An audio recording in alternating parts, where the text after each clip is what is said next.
Over the years, I have developed an interest in freedom, which has evolved into an obsession. I have come to revere people like Milton Friedman, Walter Williams, and Thomas Sowell for their views with respect to capitalism and the legitimate role of government. I have come to admire people like Christopher Hitchens and Douglas Murray for their courage to talk and write about difficult topics, and indeed, the formidable control each man exercised over the spoken and written word. I have come to appreciate people like Ayaan Hirsi Ali and Dick Gregory for their understanding of injustice, terror, and tyranny, and the life-threatening courage each have displayed in expressing their views throughout their lives. I have come to rely on people like Jordan Peterson, Helen Joyce, and James Lindsay to help me understand why Western society is deteriorating in front of my eyes. The body of work I have become interested in since first opening the Bible in 2013 while on tour in Portlaoise Prison has helped to shape my worldview and enhance my appreciation for intellectual honesty, morality, and, as mentioned, freedom. However, nothing prepared me for my awakening, for the shock of coming to the realization that I live in a country governed by morons. Even more disturbing, nothing prepared me for the shock of coming to the realization that the vast majority of my countrymen are the useful idiots being manipulated by said morons. Indeed, Ireland is the perfect storm of ignorance, stupidity, narcissism, and evil, and these are the very factors which prompted me to leave the army.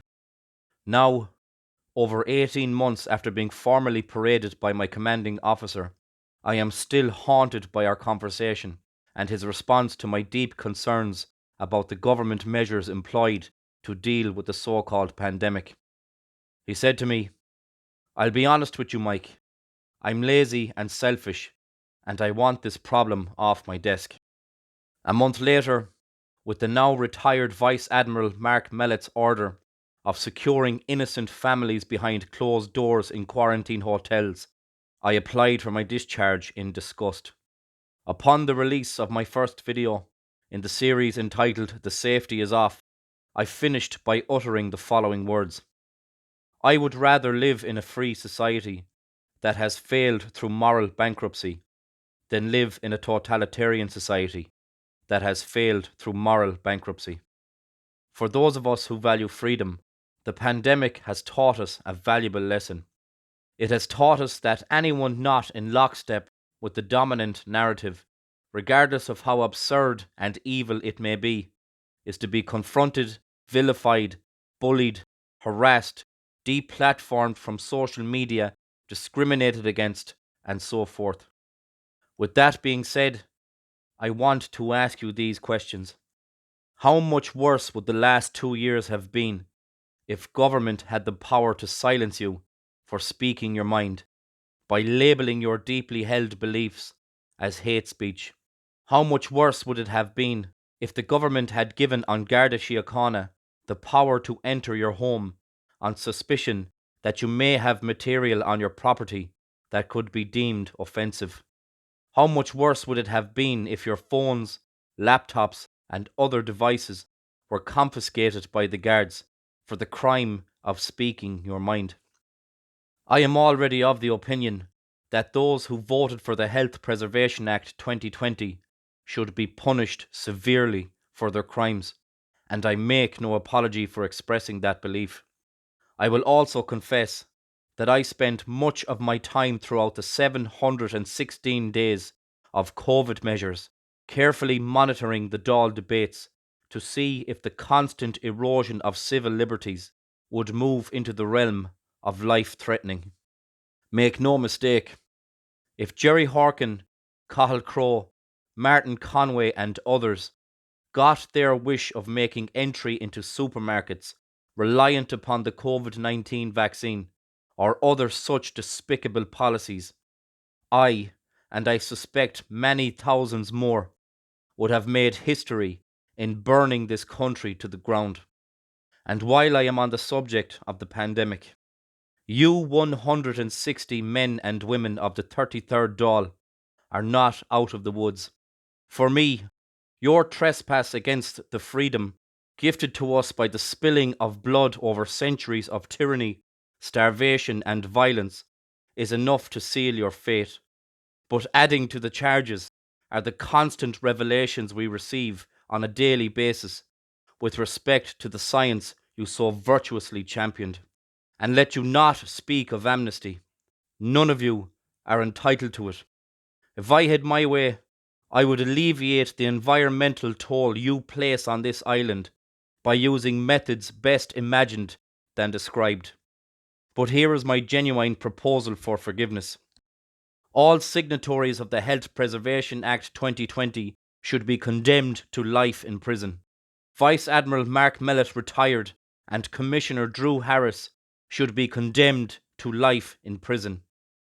I mention this group specifically as they created and enforced laws that trespassed against individual liberty in the most egregious fashion. A prison sentence of no less than 716 days for the members of NPHET and other senior advisers to government. A sentence of no less than 716 days for all members of An Garda Síochána who stood at COVID checkpoints or responded to breaches of the COVID-19 restrictions. This should include judges who imposed penalties on members of the public for breaching these fascistic laws.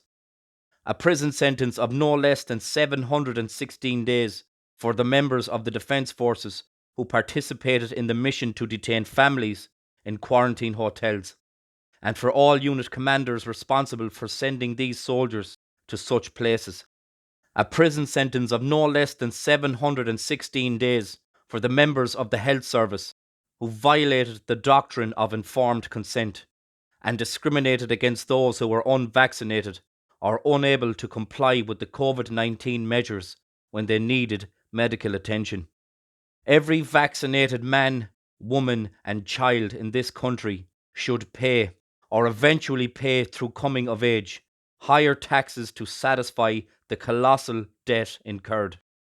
A sizable portion of the money raised through said taxes should be distributed to the unvaccinated for a period of no less than 716 days for damages caused.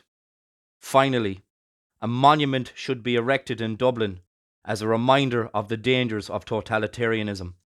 Written in stone should be the names of those who chose tyrannical control over trust and personal responsibility.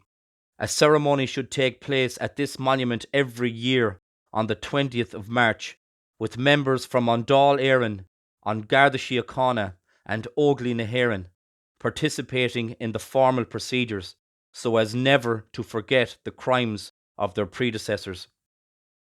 In closing, I wish to say the following. Minister for Justice Helen McEntee and her fellow TDs in support of her work are trying to introduce laws that will have an impact on freedom in this country not seen since the days of British rule, and it will far outlive the 716 days of tyranny endured throughout the so-called pandemic. I have, in several videos by now, referred to the moral problem of laws that seek to control thought and speech, and laws that use a Marxist definition of equality to exact justice based on immutable characteristics like gender, race, sexuality, and so forth. So I will not bore you by repeating myself in full, but I will say this. Free speech was created and implemented to protect ideas, no matter how foul or offensive, from people in power and from the pressures exerted by the mob. It is a concept that is meant to protect people who express dissent, and who are indeed the only minority that should be given consideration, as such a minority transcends race, gender, sexuality, religious differences, and so forth.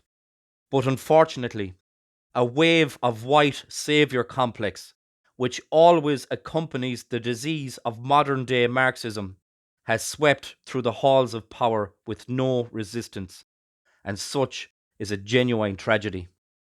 But should such laws come to pass, and I suspect they will, a new era of tyranny will commence. and it will no doubt cultivate a society of narcissism, false moral superiority, political correctness, and self-censorship on a scale that will tear us all apart. And for as long as she shall live, Helen McEntee will be the person I will hold accountable, should I be unjustly persecuted by the state for expressing my deeply held beliefs, as I will never relinquish ownership of my mind or my tongue to a tyrannical idiot, however benevolent her intentions.